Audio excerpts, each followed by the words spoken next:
Assalamualaikum warahmatullahi wabarakatuh. Saya Dwi Maulidiasari, mahasiswi Politeknik Harapan Bersama Kota Tegal, program studi D3 Farmasi, akan memberikan penjelasan tentang infeksi usus buntu. Berikut videonya. Halo teman-teman semuanya. Di sini saya akan membahas mengenai penyakit yang tidak asing lagi di telinga kita atau mungkin pernah terjadi di antara kita, yaitu infeksi usus buntu atau dalam istilah medisnya disebut sebagai appendicitis. Nah, sebelum menonton, jangan lupa klik like, komen, dan subscribe ya.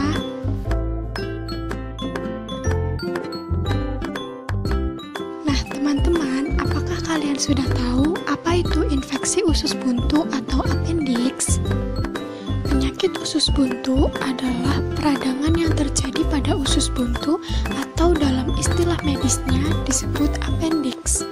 Usus buntu merupakan organ berbentuk kantong kecil dan tipis berukuran sepanjang 5 hingga 10 cm yang terhubung pada usus besar.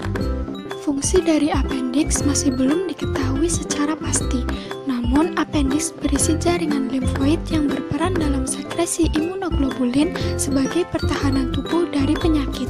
Usus buntu atau appendix ini akan menghasilkan mukus yang merupakan sejenis cairan yang berfungsi sebagai pelumas dan membantu pencernaan dan akan dialirkan ke usus besar. Saat menderita radang usus buntu, penderita dapat merasa nyeri di perut kanan bagian bawah. Jika dibiarkan, infeksi dapat menjadi serius dan menyebabkan usus buntu pecah, sehingga menimbulkan keluhan rasa nyeri hebat hingga membahayakan nyawa penderitanya. Radang usus buntu dapat terjadi pada semua usia, namun paling sering pada usia 10-30 tahun. Selain pada orang dewasa, usus buntu pada anak juga bisa terjadi. Penyakit usus buntu bisa disebabkan sumbatan pada usus buntu, baik sebagian atau total. Hambatan usus buntu yang menyeluruh merupakan kondisi darurat dan perlu segera ditangani dengan tindakan operasi. Jadi, appendicitis atau infeksi usus buntu diawali oleh adanya penyumbatan oleh sumbatan yang bernama appendicolit yang terjadi di saluran usus buntu. Penyumbatan ini akan menyebabkan sumbatan dari aliran cairan mukus, yang kemudian akan meningkatkan tekanan di dalam saluran dan menyumbat aliran darah dan limfe dari usus buntu. Hal ini akan menyebabkan bakteri dari saluran usus buntu akan berpindah ke dinding usus buntu, sehingga menyebabkan infeksi dan akan menimbulkan peradangan pada usus buntu, khususnya pada dinding usus buntu. Jika hal ini tidak diobati dan terjadi lebih lanjut, maka appendix akan kehilangan pasokan darah dan dapat terjadi perforasi atau terbentuk lubang pada dinding appendix yang merupakan komplikasi serius pada radang usus buntu.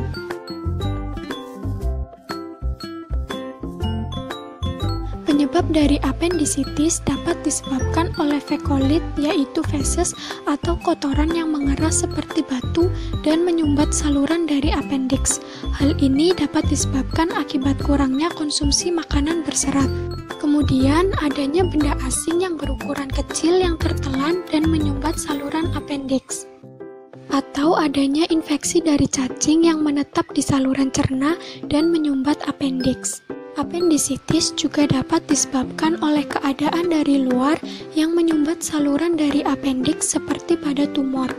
Gejala utama pada penyakit usus buntu adalah nyeri pada perut. Nyeri ini disebut kolik abdomen. Rasa nyeri tersebut dapat berawal dari pusar, lalu bergerak ke bagian kanan bawah perut. Dalam waktu beberapa jam, rasa nyeri dapat bertambah parah, terutama saat kita bergerak, menarik napas dalam, batuk, atau bersin. Selain itu, rasa nyeri ini juga bisa muncul secara mendadak, bahkan saat penderita sedang tidur. Gejala nyeri perut tersebut dapat disertai gejala lain, di antaranya kehilangan nafsu makan, perut kembung, tidak bisa buang gas, mual, konstipasi atau diare, dan demam.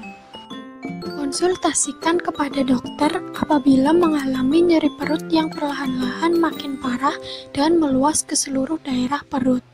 Kondisi tersebut dapat menjadi tanda usus buntu telah pecah dan mengakibatkan infeksi rongga perut atau peritonitis. Diagnosis penyakit usus buntu dimulai setelah dokter menanyakan gejala yang dialami pasien dan melakukan pemeriksaan fisik. Pemeriksaan tersebut bertujuan untuk menilai rasa nyeri.